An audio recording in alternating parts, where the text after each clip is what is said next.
Well, I would like to welcome all of our listeners back to the Unloaded Podcast. This is Michael Seymour. And Shannon Morrow. And we're glad everyone is back with us today. Shannon, how you doing over there? I'm doing well. Yeah. Good. Got a little caffeine. Get me through the Friday. I don't think I've ever seen you drink caffeine, to be honest. Nah, it's been a big week. I'm tired. This will get me through. So you're the real dude right now. Tired, worn out. He's got a draft latte in front of him. Dude, I was desperate. Okay. I've never even had one of these before. I'm just, what? Sugar and caffeine? Great. Does It'll it do. taste all right? It's good enough, man.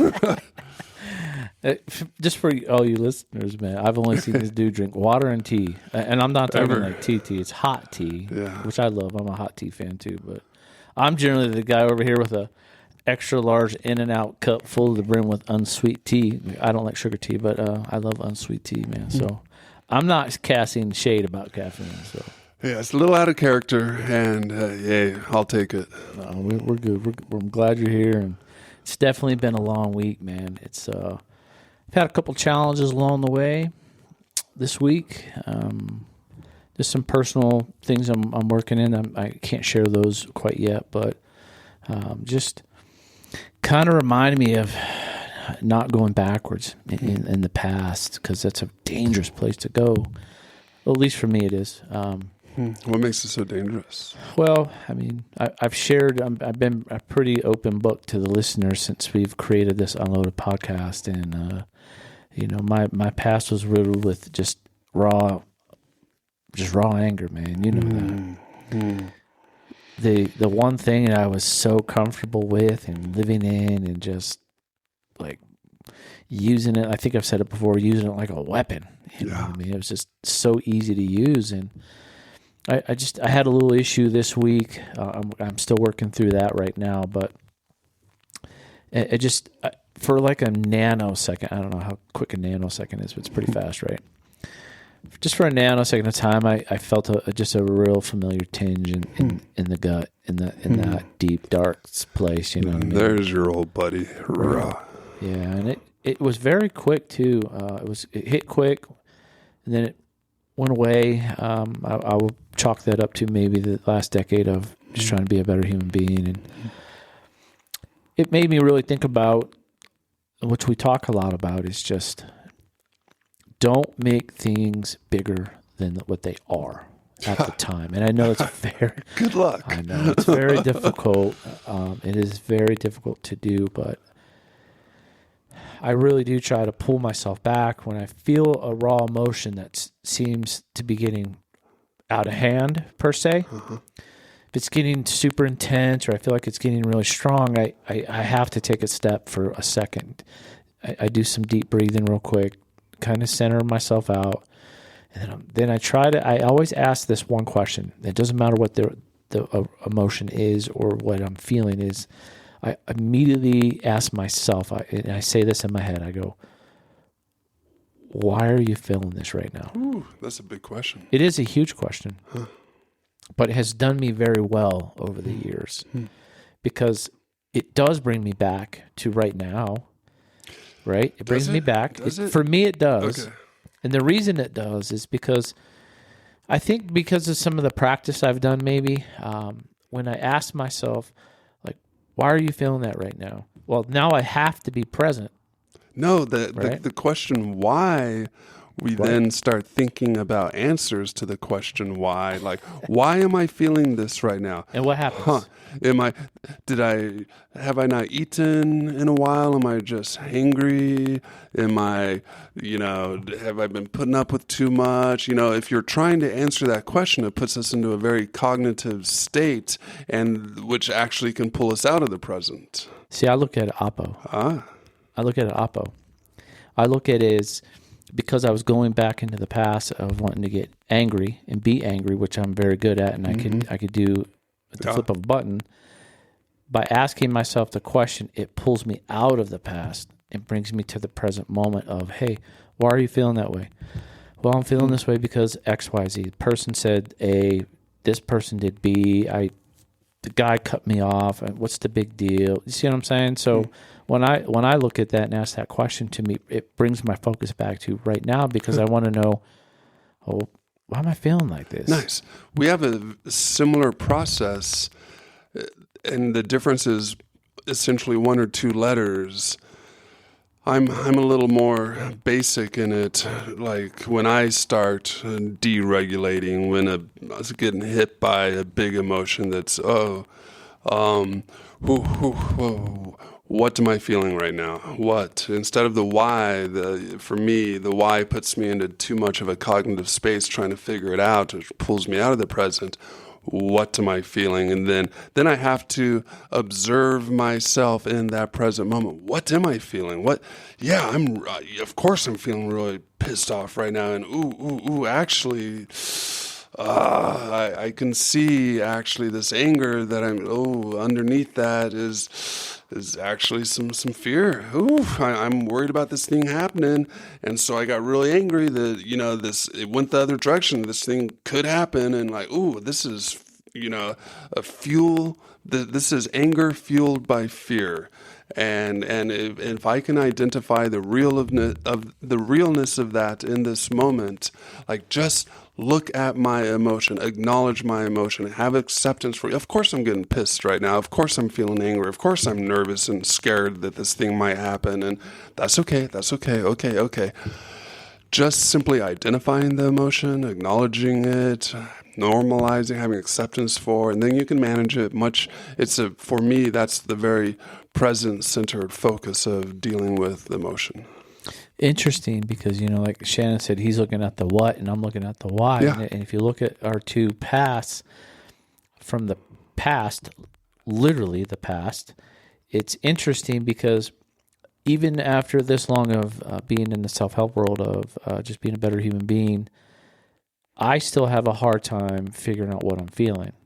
That goes back to decades ago, and Shannon and I have talked about that behind closed doors, and maybe one day I'll open up about that. But there are many times, because I was so rooted in the deepest, darkest anger, I couldn't feel anything else. I couldn't recognize anything else. And you and I talked relentlessly about that early on in my therapy sessions.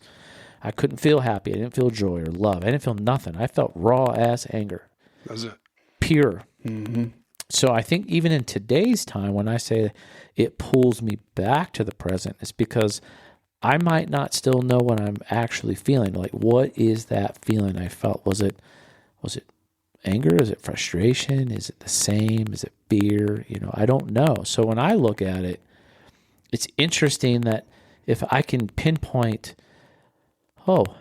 I felt that because this person said blah, and I go inside and I go, well, maybe that's because I still have a little bit of a button, because of what that person said. It took me back to maybe a bad moment in my past, and then I felt like I had to defend myself, or I had to now go on the offensive instead of the defensive, right? Yeah. All of these things happen in blinks of an eye, Yeah.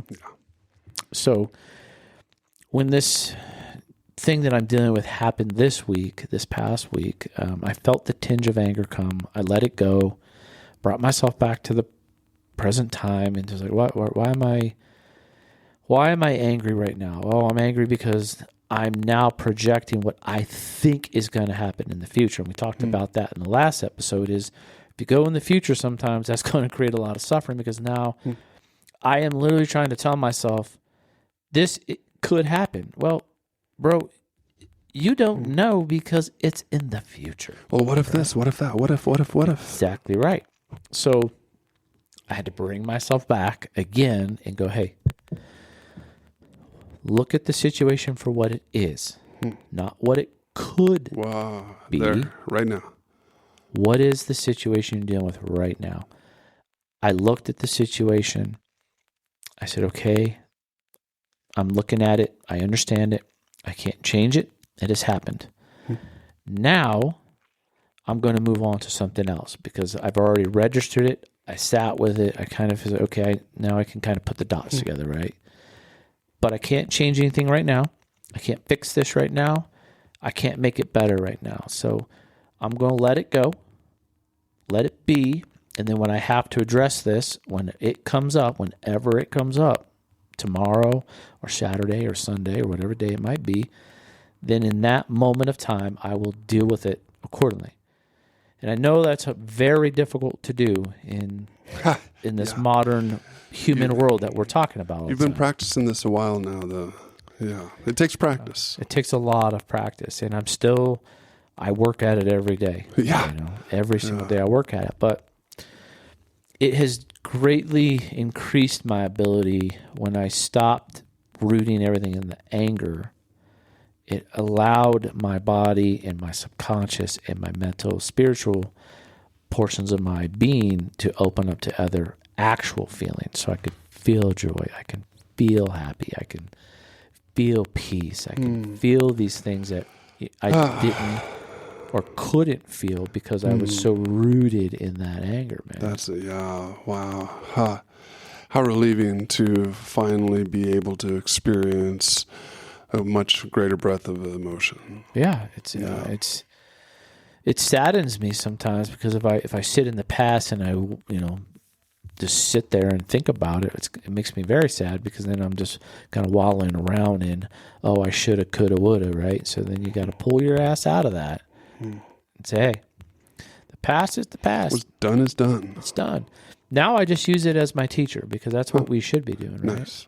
Look at it, learn from it, and then it's a great teacher, man. History is it's the only teacher that I think that you can really look back on and make, like, you can make actual changes today when I look back at my history and go, okay, well, I definitely used to handle this very differently 10 years ago. And I know what that made me feel, and I know what it made me look like, and I know it had this very drastic negative road ahead. So I'm definitely not going to handle that situation that way. So how do I handle it differently? That makes sense. Looking at it, asking the questions, wanting to improve. Yeah, and sometimes, I'll be honest, and I think we've talked about this too, Shannon, sometimes I don't say nothing. Often. I'm irritated. It has triggered something. I'm not in a personal place or space at the time to deal with that. It's the wrong setting. Maybe there's people around. And I just have to acknowledge it. And I don't say nothing. I just acknowledge it in my head, and I go, okay, I'm going to come back. Yeah, and sometimes that's when Michael gets scary, when he goes silent. Yeah. Michael, because you can tell he's generally a nice guy. He's pretty affable. He's pretty, he has a lot to share, a lot of good thing, and suddenly something happens and he just disengages and just kind of just period and nothing. And where'd Michael go? it makes people uncomfortable who know me, and by all means, if people are listening, I don't do that on purpose at all. I just know that my brother talks about it a lot. Growing up together, he remembers lots of times when, what my brother says is that my eyes go from this. I have very, very deep, dark brown eyes. I mean, they're dark. My brother always tells people, he goes, you see my brother's eyes go black? Yeah, it's time to exit stage right. Like, we're going to do something else, you know what I mean? Hopefully I'm not that guy anymore today. I really try to just be a better human being, and I'm out here trying to just help people now, man. I want to help as many people as I can because, man, life is such a joy, and there's so many exciting things to enjoy on the daily. You don't have to go to Hawaii, even though I highly recommend everyone go to Hawaii. Okay, just go once. Just not at the same time. Not everybody at the same time. Good luck too, because those flights are always packed. Oh, and by the way, just this little free tidbit of information.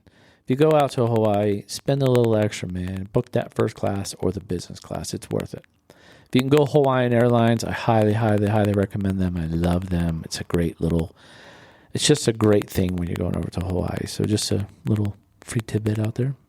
But there's so much to enjoy in life every day, man. And I think, especially in today's crazier times, maybe, I don't know if that's a proper way to say that or not, but there's just so much going on. We're flooded with so much information and so much news and social media. I mean, it's coming every second, man.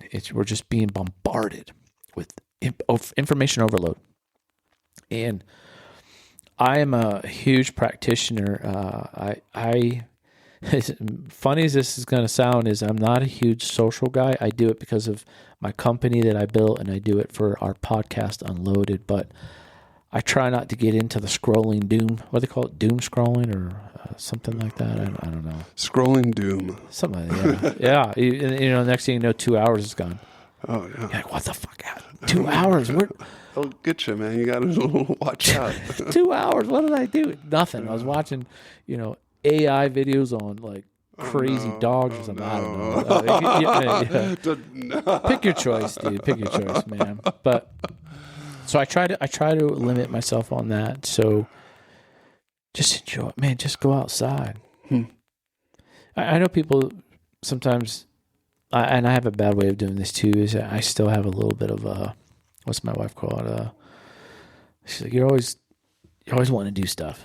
Yeah, can't sit still. Can't sit still, man. So if I do sit still for an extended period of time, then I get the opposite. She's like, "Hey, you okay? You feeling all right? Are you sick? Are you good?" I'm like, no, I'm good. I'm just chilling here in my office for a little bit, But I definitely recommend, and Shannon and I talk about it a lot, and Shannon's a big proponent of it, man, is just get outside. Man. And you don't have to do anything crazy. Sometimes I just go sit on the patio. Yeah. Just enjoy the weather, cold drink in hand, right? And just no headphones, no phone. Yeah. That's hard these days. We're because screen time is a very real addiction, I think, for almost everyone. And to allow ourselves to even be bored, like, no, I'm just going to step outside. Wow, look at the sky. Check out temperature, weather a little bit, those trees, maybe if there's any birds, and it's so different than how we spend more time with the constant ding, ding, ding, ding, ding, ding, ding, ding craziness of ons and offs way up there in the digital whatever. And, just return to real. Like, oh, wait, we're actually much more equipped for 300,000 years of evolution, and we're very attuned to what is real in nature, and just like, but it feels so different sometimes that it can get uncomfortable to just sit, as Michael said, without in the headphones, without a screen, without any kind of electronic device whatsoever, and just like, even if it's just for 5 or 10 minutes, allow yourself to be bored. It's kind of rad, actually, sometimes. Like, I know society's like, no, keep working harder, and no. Can I just just for a moment? Can I just be bored for a moment? No, just check it out. Try to be bored, man. When's the last time you've been bored? It's actually quite healthy for the brain. What's funny though is when Shannon says the word bored, obviously from the era that we grew up in, that is drastically different meaning than it is in today's world, right? But when we were bored, especially growing up in the East Coast in Baltimore, if we were quote unquote bored, it was generally because it was like, 4 feet of snow. It's 8 degrees outside. You've got the north winds coming in, and you're freezing to your bones, and you're just like, okay, I'm not going outside. This was eons before video games, so. What were your options? Board games, right? You play some board games. You could call someone on a thing called a telephone, which was connected by a cord, hanged on the wall. You could read some books, or you could just, as Shannon said, back in the day, TVs were 3 channels. Yeah. Right? ABC, NBC, and CBS. Yeah. I think there's something else out there, but that, when he says bored, that's what I go back to, right? I'm like, man, I was bored back then I was a kid. Nowadays, when Shannon says bored, one could assume when they see somebody like me just sitting out on the porch. I don't have a book in my hand. There's not a phone in my hand. I'm just sitting out on the porch. Maybe some people think that I'm just bored. I don't know, man. In reality, I'm not bored at all. No.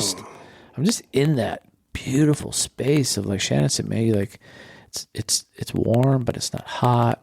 I'm just just being, just hanging out in the moment of that time. And I don't look at that as being bored. I am an anxiously, no, I'm not even going to say that. That's not true.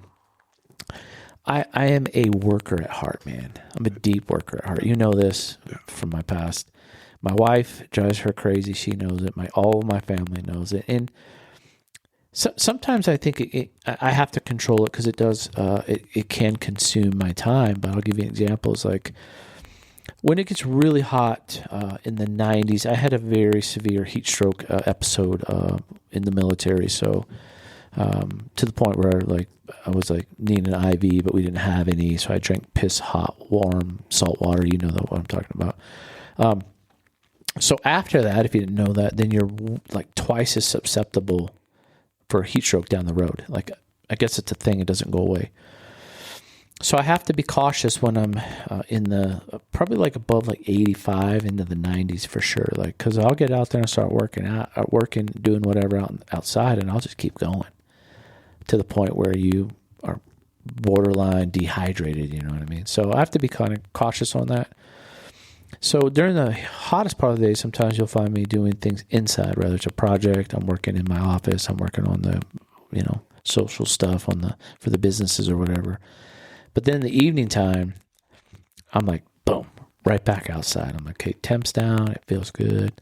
And sometimes it's like, I got to wash the side by side. I haven't done that. It's been on the list to do for, the last 8 months since you took it out. I got to, I want to get my truck washed. I need to clean out this. I need to do this. I'm always doing something, and it just drives my family nuts, dude. Mm-hmm. My daughter, she's like, Dad, you need to settle down. Like, just calm down. But I am calm. This is just a space that I live in. Yeah.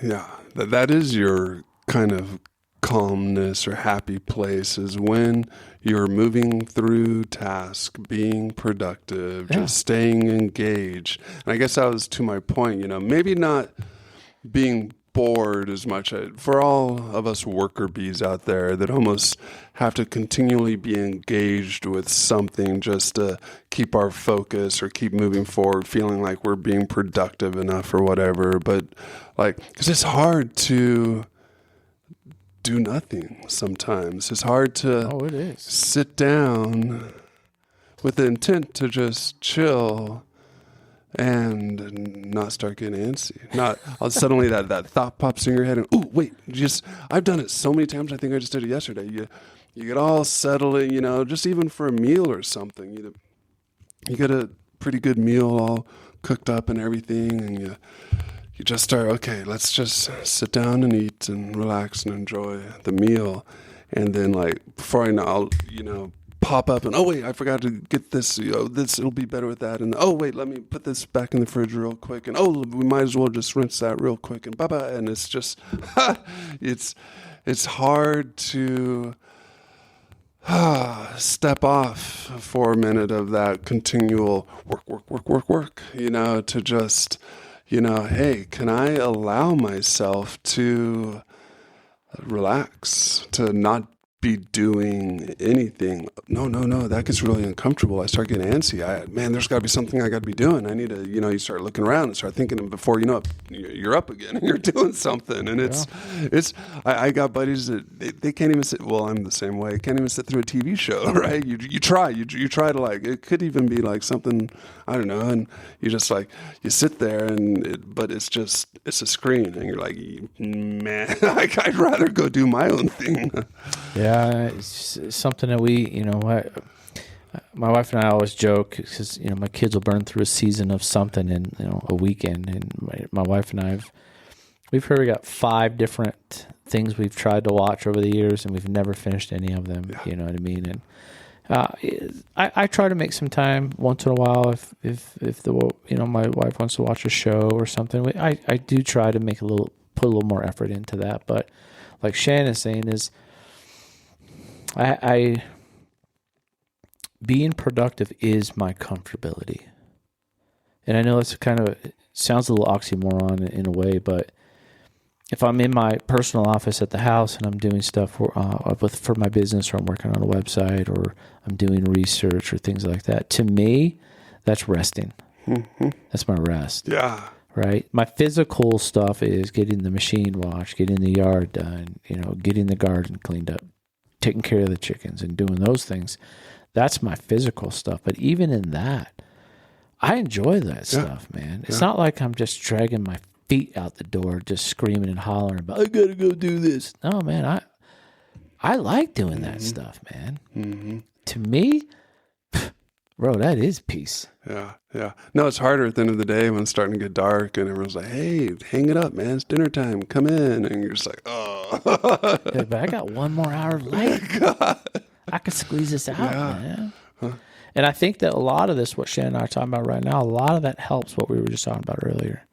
When you're rooted in anger, sometimes it's easy to sit there and just stew on that, man.